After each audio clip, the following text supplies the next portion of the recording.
Well, there were a number of factors. We saw it's a winning ticket.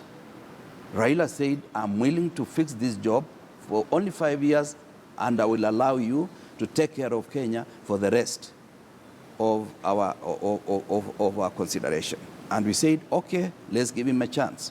Many people say Raila has lost elections. Who has not lost elections in Kenya? Kibaki lost it twice, then he won. Uhuru has lost once, he won the last election.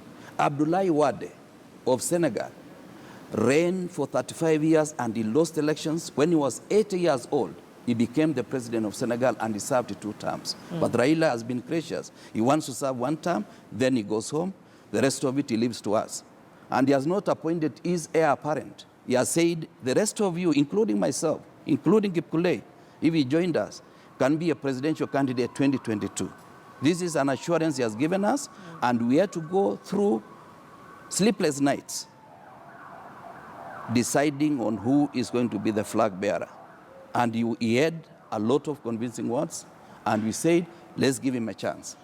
Okay, how did you end up with Kalonzo Musyoka?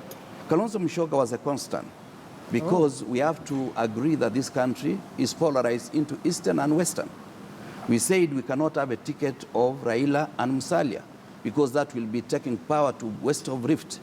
We said Kalonzo is a constant. He's either going to be the presidential candidate or running mate. That's how we settled. Okay. So whichever way Kalonzo was going to be there? He was going to be there either as president or as deputy president. Kipkulei, what are your thoughts?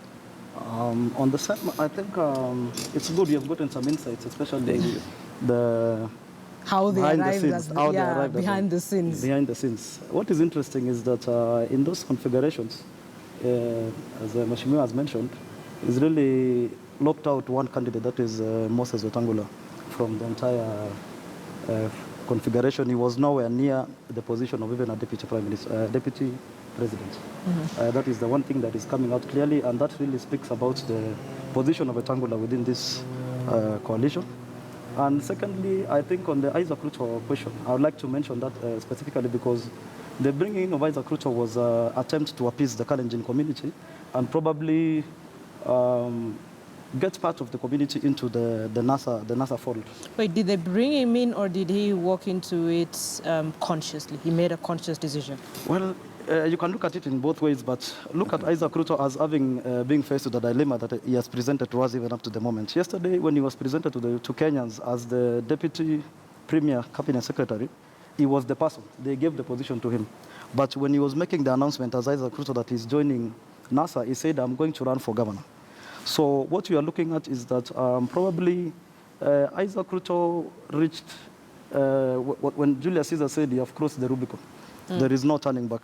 So his relationships with the Deputy President William Ruto had reached a position where there was a point of no return. So the war had been declared, the war cry had been made politically, and a candidate has been brought up to replace him in Bomet County. So Isaac Ruto really had no options apart from going to NASA. It was either NASA or nothing. So for him, this is quote-unquote a marriage of convenience? Yeah, it's a marriage of convenience and also a survival issue, an issue of survival. Because again, but it opens a new front.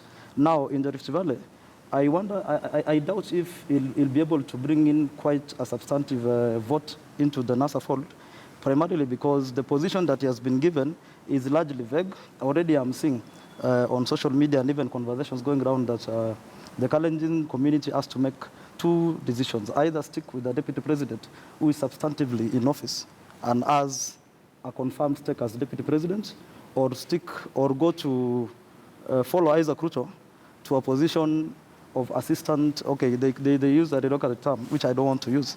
I'd rather keep it civil. You to use it. Yeah. But they say that it's a lesser position that is vague and it's not created, it's not existing.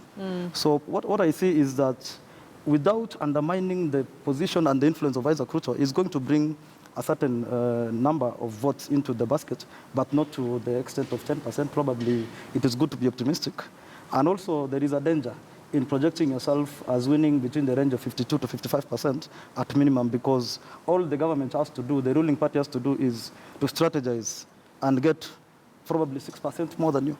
So when NASA is talking about 52 to 55, or probably up to 60%, the incumbent Jubilee government is talking of 70 to 80%, 70% plus one, as they said yesterday in Kiambu.